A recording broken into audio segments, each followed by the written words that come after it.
So I've been talking a little while about trying to break out into other genres and styles of music, and I was trying to figure out the best way to do that. And I realized that there has been a couple of times now on my Twitch channel where I've put together playlists specifically with a specific theme in mind.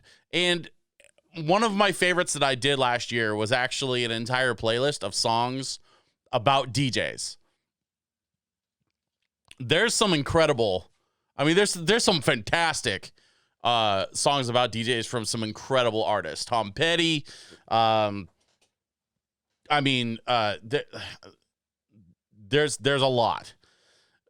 But one of the criteria for that playlist was that songs about radio also kind of counted, because you can't have radio without DJs, and so because that's where DJing culture comes from. It comes from playing music over the radio. It comes, like, DJing originated as a means of managing a musical broadcast, right? So So that's where we're at. I mean, I decided that I wanted to take some of those songs from that playlist and start reacting to them here on YouTube. And we're going to start with Rush because one of my jobs that I am most proud of is that I serve as the DJ and MC for the Portland Retro Gaming Expo every year for the last decade or so.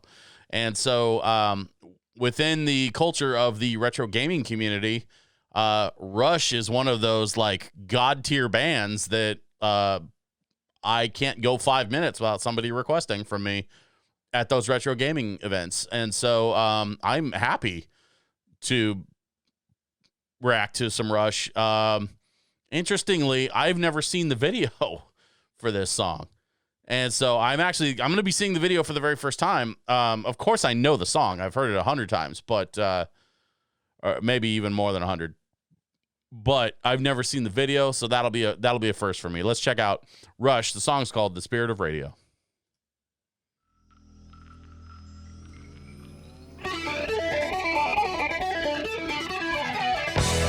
Oh, that intro every time.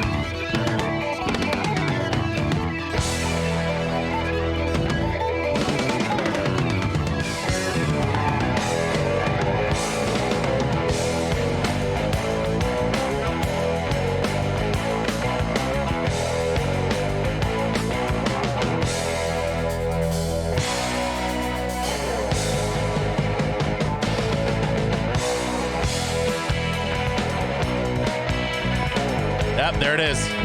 That's what I'm talking about. Begin the day with a friendly voice, a companion unobtrusive. Plays that song that's so elusive, and the magic music makes your morning mood. Yeah.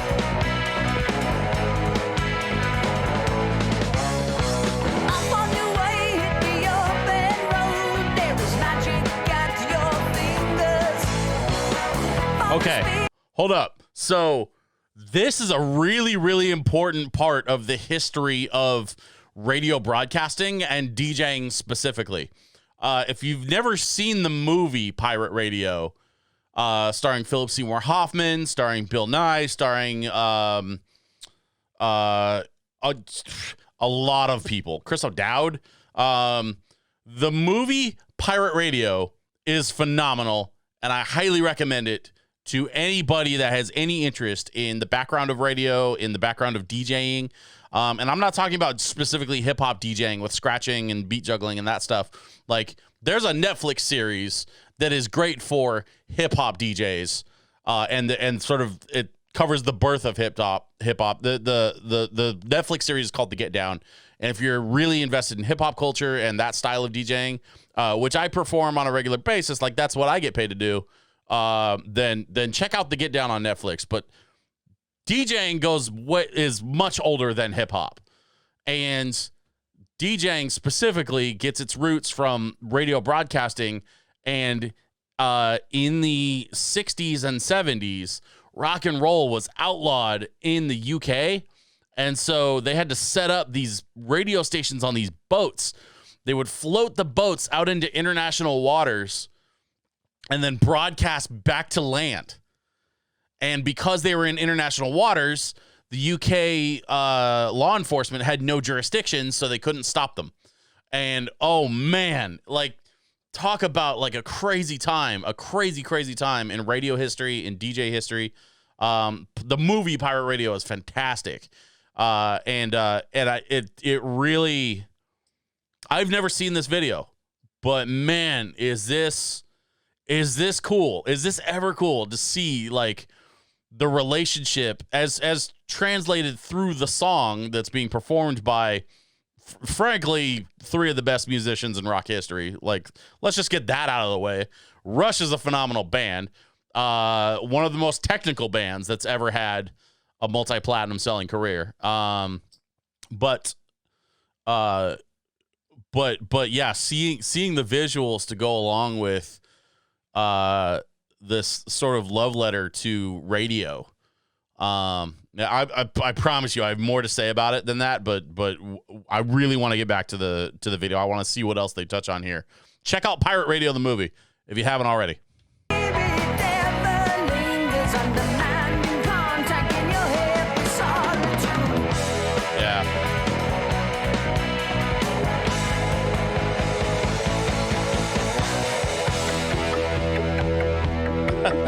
Invisible airwaves crackle with life. Right and tender bristle with the end. Oh, this is so good. Emotional feedback on a timeless wavelength. Bearing the gift beyond price, almost free. This is really fast. Okay, so a couple of things. First of all, this whole thing, imagine seeing this on a music video and then going to see them in person and seeing thousands and thousands of people doing this during the song. Like, oh my God. It's just brilliant.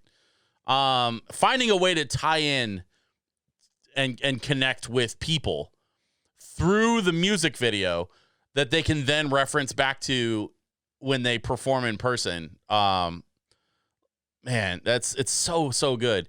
And there's something that, like, honestly, this is one of those things that only DJs would take note of probably.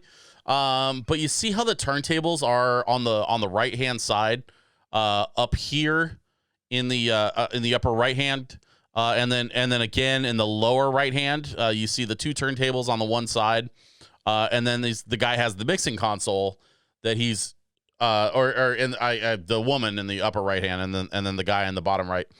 They're sitting at the mixing console. They've got two turntables sitting next to each other. Now, the reason for that, and this goes back to just the basics of DJing, is avoiding dead air. So while you have one song playing on one turntable, you're getting the next song queued up on the other turntable. You line it up, you get it ready to go, so that as soon as the one song ends, you play the next song, and then you just repeat that process, and you repeat it over and over. That's why I have two turntables here, is because the idea is you're avoiding dead air. So rather than, something like a Spotify list on a phone or an iPod or something where you just, you play one song, and then you play the next song, and then there's a little break in between, then you play the next song. The idea here is that you can keep it continuously going without any breaks if you have the next song ready to go before the first song ends. And they used to do that by using two turntables. That's where two turntables comes from. Now, the mixer that they have here in the old radio stations is very much a similar type of device to the mixer that I have here in between my turntables. Now, because I play a sort of a hip-hop, what they call battle style, that's just that's the style of setup that I have. So because I play battle style, my mixer sits between my turntables and allows me to go left to right, back and forth all night long. And I can play I can play basically indefinitely, without any dead air, as long as I don't get tired or pass out or something. But this is like what we're seeing here is where that comes from. This is the birth of this whole process. And it's never not fascinating to me.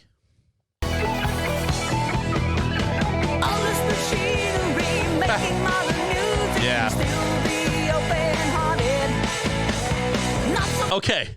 All right. So and then you pull out the Rush record and look at this. How is this different? You've got a microphone, it's on an arm, and you're talking to the people. And you're telling them about the music. You're telling them about, you're giving them some insight. You're communicating, you're collaborating, and you're connecting with other people who enjoy the music, and you're doing it in a professional way that allows them to enjoy the music maybe in a new way they haven't heard of or thought of, or just finding a way to have that music help bring people together. When the pandemic happened and I lost basically a 20-year career, went down the drain in an afternoon, I didn't know what I was going to do. And finding this and being able to build out basically the 21st century version of a radio station in my office and being able to continue to do this, and then to see it show up in this music video the way that it is, I'm so grateful. I'm so grateful that I have this. And I'm grateful for all of you for watching and indulging this for me. Because I'm so passionate about sharing music, and I did not expect. I don't know what I was expecting. Like I said, I'd never seen this video, so I didn't know what I was expecting. I did not expect this video to trigger so much of my passion for music and for DJing and my nostalgia. This is kind of amazing for me. I hope I don't start crying.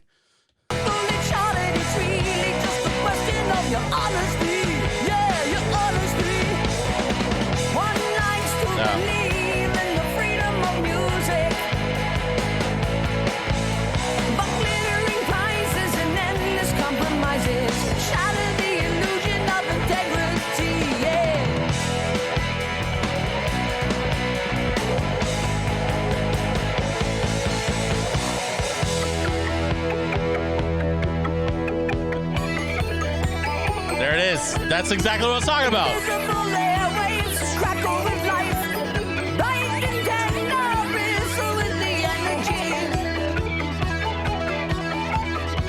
Emotional feedback on a timeless wavelength. Bearing and giving me a price almost free.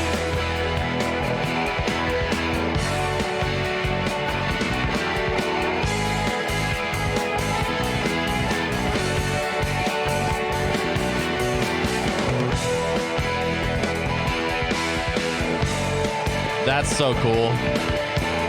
I love the old animation styles. Oh, wow.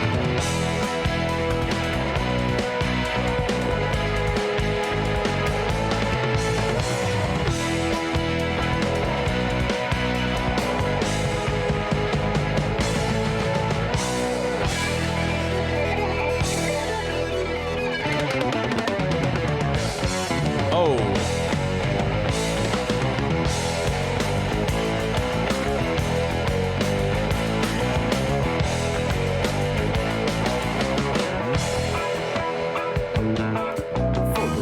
Of the prophets were written on the studio wall.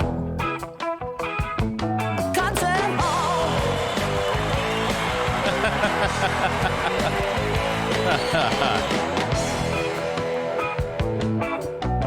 Echoes with the sound of salesmen. Of salesmen. Of salesmen.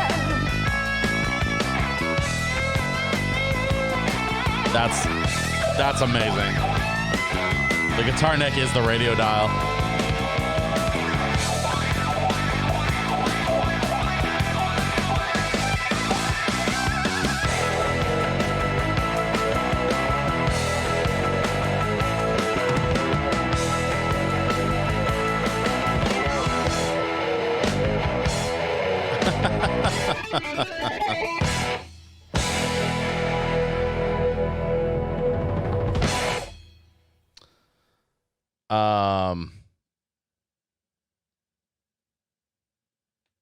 Oh, wow. So this must have been a new video release. Because Neil just passed away not terribly long ago. Neil Peart was famously the drummer for Rush. Just finally passed away last year, I believe. Man, what an incredible band. Well, band, first of all. I mean, Rush, even non-Rush fans will tell you that, whether their music is for you or not, like Rush's technicality and intricacies are very, very hard to touch. They did a lot of unusual meters, unusual time signatures. I mean, even in this song, we heard 2, 3, 4 different meters. I think the whole thing was mostly kept in 4/4 time, but there was a halftime kind of reggae thing. There was a prog rock thing. There was this song, in the span of 5 minutes, this song covers a wide range of the types of music that you would hear on the radio if you were flipping through a radio dial, which is kind of a genius move in terms of like the way that the song was composed. That being said, there's a few things that they're touching on here. They touch on, mass communication being used as a sales tool, right? So, traditionally has always been ad supported. And of course those ads are designed to sell you products or services or both. And so there is an element of sales to it, that is required in order to pay the bills and keep the lights on in the studio. But then there's also another part of this song that I've always tapped into, and I've always appreciated about this song, but now seeing it visually, it makes it so much more visceral for me. And it's that the radio, music in general, but through a delivery system like the radio, where it's a localized source being broadcast to many people, but it's many people dialing into the same source. It brings those people together. It gives people a commonality. Did you hear what so-and-so did on the radio last, or did you hear that new song they were playing on such and such radio station? That commonality is beginning to become lost in the way that we consume music over the internet now. Spotify is a great example. Spotify is a fantastic tool. I use it myself. I'm a longtime Spotify premium member. And I use it almost daily. The unfortunate part about, moving away from terrestrial radio and into, internet-based consumption methods for music is that it's a give and take, right? We're gaining a lot of benefits, instant access, ease of access, availability. Streaming is so convenient, and we can do it on so many devices. Spotify especially, like I can stream Spotify to the speaker in my bathroom, the cell phone in my pocket, and to the PlayStation that's sitting next to my television, and they all can dial into my Spotify account. It's kind of amazing. But what you give up in that is the connection to other people, other radio listeners. I bonded with so many of my friends, even as recently as the late 90s and early 2000s, when the internet was really kind of taking off, broadband was taking off. And my friends and I were starting to get some of the early MP3 players and listen to stuff online more and more. There was still there was still commonality in the radio stations that we would listen to. My friends and I had a particular radio station here in Portland that we all listened to fairly regularly. And we would talk about it and we would connect over it and we would go to the shows that were hosted by these radio stations. And so for a very long time, radio and radio DJs were responsible for connecting people pre-internet. And that is slowly becoming more and more lost to time. It's a little sad. I'm not suggesting we go back, because there is no way to go back. You always have to move forward, because time only marches in one direction. But it's nice. It's nice to tap into that every once in a while.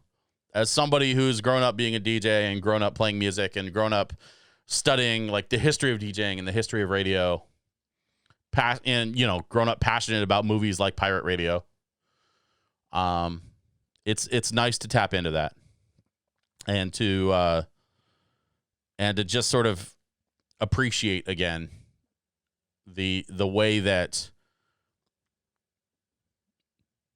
that music can bring people together through a common medium like radio.